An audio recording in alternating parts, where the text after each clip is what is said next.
Hi everyone, I'm Marianne of Give Cheese a Chance, where I encourage you to make cheese at home.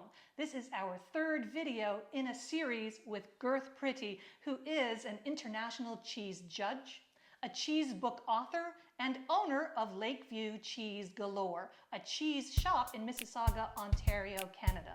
Gurth has already been on this channel to discuss what it's like to be a judge at an international cheese competition, and he has shown us how to make the best ever cheese boards for our dinner parties. I will put links to those videos in the video description below. But today, Gurth is going to talk to us about cutting the cheese. Oh, that's bad. Yes, I said it. You must get that cheese joke a lot. Oh, yeah.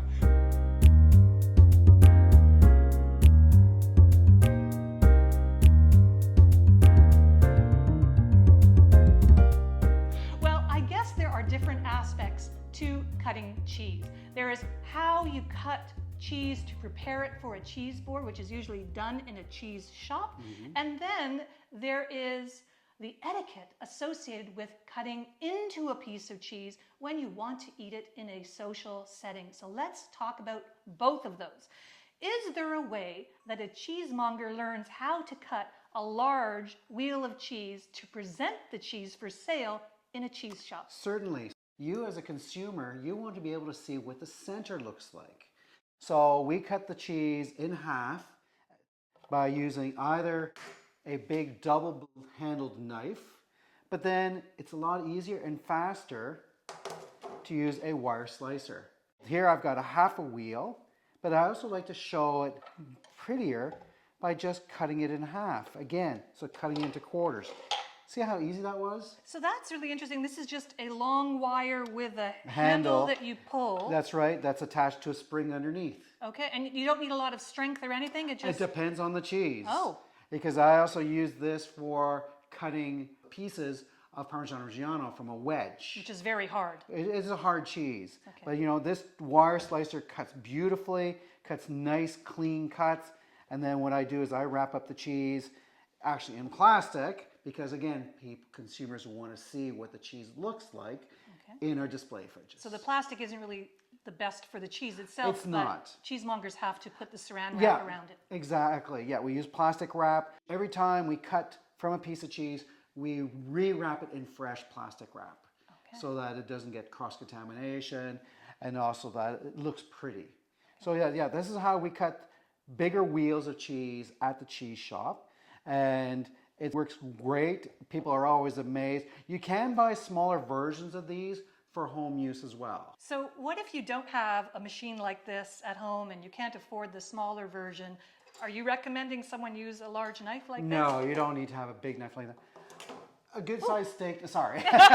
A good sized steak knife or even your chef knife. Anything that's long enough to be able to cut right through the cheese. Previously, we made this gorgeous cheese board. So let's talk about what is the proper etiquette to slice through each of these cheeses. Would you like me to bring that over? Yes, please. So yes, there is an etiquette in slicing cheese when you're having guests over. So the first thing, especially say for brie, a lot of people don't realize I should not cut the nose off. And why is that? Because that's where most of the cream is of the cheese. Is that where the best flavor is?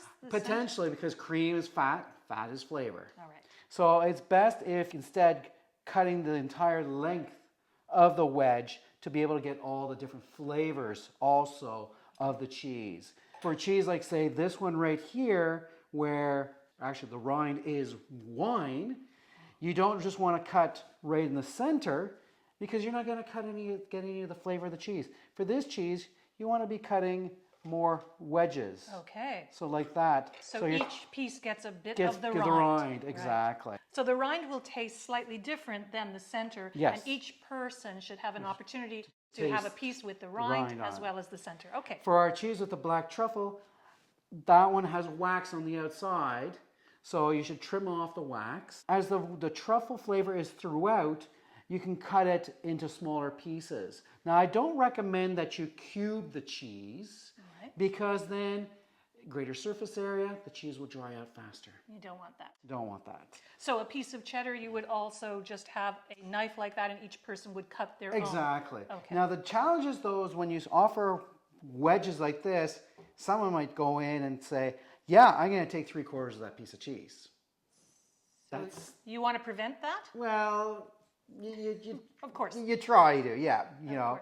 Now, some cheese might be a little bit oozy. So we're going to cut into this cheese right here because they've added extra cream to it. This cheese is quite soft already. That looks and you amazing. cut nice little wedge. There you go. You ready to taste that? Oh, I would love to taste that. So you would cut this into several wedges and leave it there for people to take their well, own? actually, I would just cut one piece out so people can see what it looks like on the inside and also gives them an idea of what's a portion.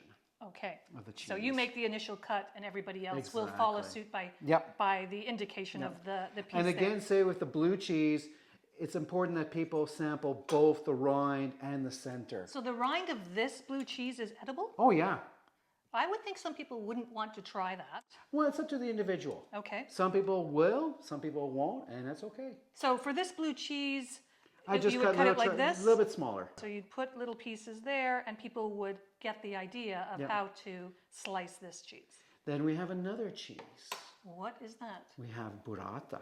Burrata is an amazing fresh cheese. It's basically a mozzarella ball. So Italian. Stuffed with the mozzarella curd. In cream even too. And cream. Again, this cheese you can use a knife that the cheese won't stick to, but as soon as we cut it, it's going to ooze out. Okay. So you're going to cut it open. Look at that. You could pre-cut this into smaller wedges. And they can continue the final cut. This cheese, you definitely need to have baguette or crostini with it. Okay. Or, as we have it right here, with some cherry tomatoes. What we also really enjoy doing is putting a little bit of balsamic glaze on. Oh, that would be delicious. So this cheese is not really suitable for a proper cheese board as we had before. You'd have that on the side. On the side, or even as a first course with As a several first course, people definitely. at a dinner party. Yeah. So we just put a little bit of balsamic vinegar glaze over top. You could do this also with honey or with maple syrup. And there you go. I've even had this cheese on a pizza. Well, I feel more confident now that I understand the rules around cutting cheeses and why it's important to cut it properly. Gurth, thanks so much for being pleasure, here Marianne. and teaching us the principles of cutting the cheese. You've really taught me a lot. And if you learned something from this video, please click the like button below and make sure you subscribe to this channel so you can see upcoming videos in the future. In the meantime, I'm Marianne. This is Gurth. Happy cheese making. Take care.